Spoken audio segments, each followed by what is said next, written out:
Soleram, soleram, soleram, anak yang manis yang lelah dicium, sayang kau dicium, merahlah pipinya. Assalamualaikum warahmatullahi wabarakatuh. Salam sehat bagi semua yang menyaksikan video ini. Sebelumnya, perkenalkan saya untuk memberikan sebuah pantun.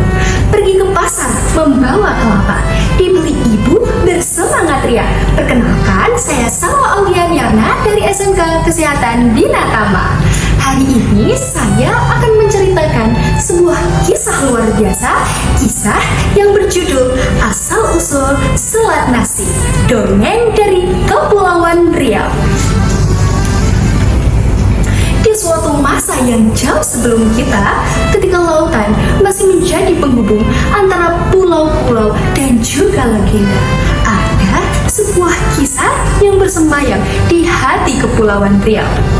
Kisah ini bukan tentang peperangan, bukan pula tentang kekuasaan, melainkan tentang satu hal yang sering kali kita lupakan, yaitu tentang kemarahan.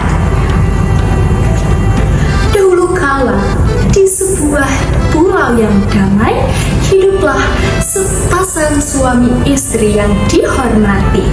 Mereka adalah Datuk Kaya dan juga Cik Wan.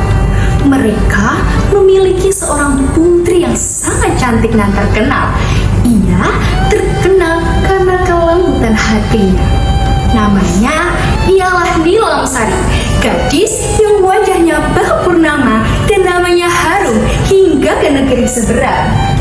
Suatu hari, ketika Ratu Kerajaan Palembang mendengar kabar tentang kecantikan Nilamsari, ia ingin putranya yang bernama Pangeran Damang Aji untuk menikahi Nilamsari. Maka sang ratu pun mengutus beberapa orang untuk melamar Nilamsari. Kemudian, utusan Kerajaan Palembang datang menemui Datuk Kaya dan menyampaikan lamaran dari Pangeran Aji. Lamaran itu sampai ke telinga Datuk Kaya. Hatinya pun berbunga-bunga. Dengan penuh semangat, ia pun berkata, "Aku terima pernikahan ini. Sampaikan kepada pangeran bahwa pernikahan ini akan diadakan pada tanggal 10 Safar.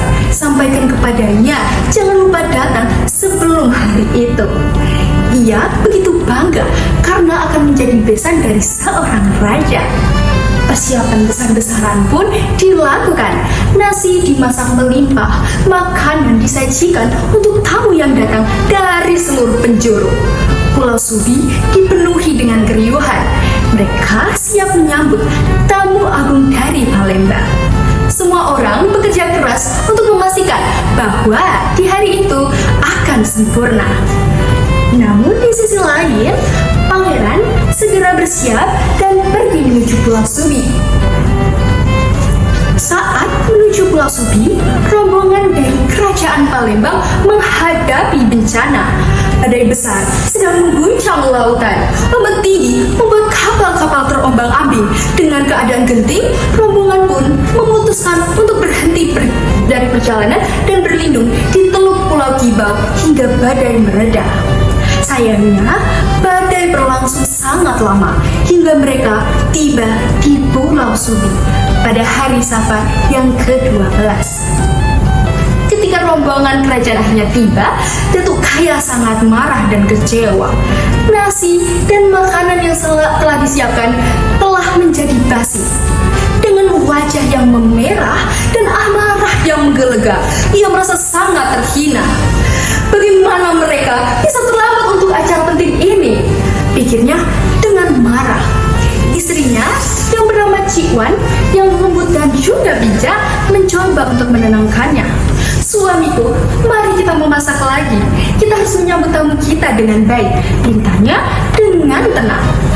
Namun, Datuk Kaya yang sudah dikuasai oleh emosi membentak, "Tidak, biarkan mereka makan nasi basi itu. Itu adalah hukuman bagi mereka karena mereka telah terlambat." Cik Wan masih berusaha membujuk suaminya.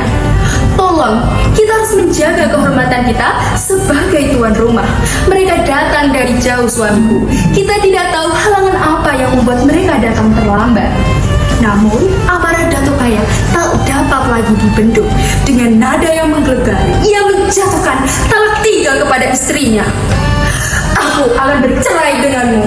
Dengan amarah yang meluap, Datuk Kaya mengambil segenggam nasi basi dan menggambar garis di tanah, memisahkan dirinya dan juga istrinya.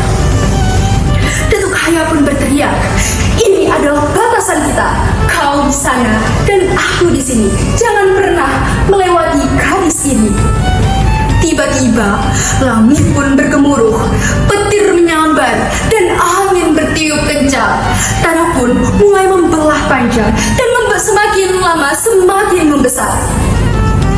Tanah tersebut terbelah memanjang dari timur ke barat, membuat air laut masuk dan membentuk sebuah selat, dan akhirnya Pulau Subi terbelah menjadi 2. Di antara 2 pulau itu terbentuklah sebuah selat yang dikenal sebagai Selat Nasi.